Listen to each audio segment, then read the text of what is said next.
The first known selfie was taken by an American photography pioneer, Robert Cornelius, in 1839. There it is. Now, we take selfies, cheese, or see selfies every day. It's such a big part of our culture that people are actually going under the knife. I know that's scary, but they're getting surgery called selfie surgery to look better on social media.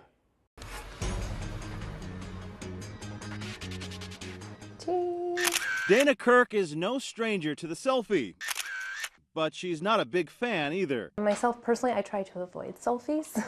I'm fine posting and looking at everyone else's, but I'd rather not share mine. Because when everyone else is looking at her eyes or beautiful smile, Dana sees something else. I personally focus on my nose. She says her nose has bugged her for about 25 years.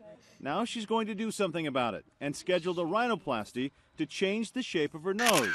She says Facebook, FaceTime, and Instagram were a big motivating factor. Now, truly because of the social media, it's just something that I'm seeing more and more of myself, and I've always wanted to do it, and husband said, you've always wanted to do it, so go ahead. All right, that's good.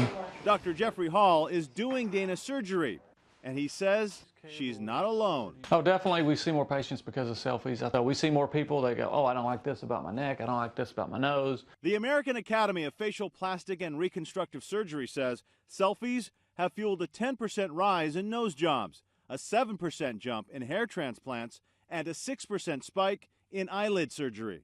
When I take the camera this angle, you know, gosh, can you fix that? I don't like it. It's just the trend. I mean, you know, it gets more on the news. People like the president does a selfie. You know, the Oscars are doing a selfie. Let me take a selfie. So what does a bump in plastic surgery say about us?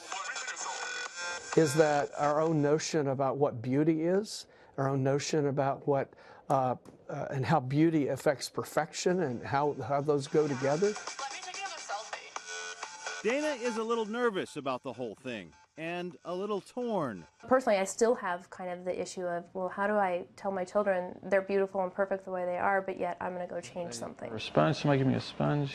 But Dana says it will just be a little refinement to the tip of her nose. It's also going to narrow down the bridge a little. So it's still going to be me.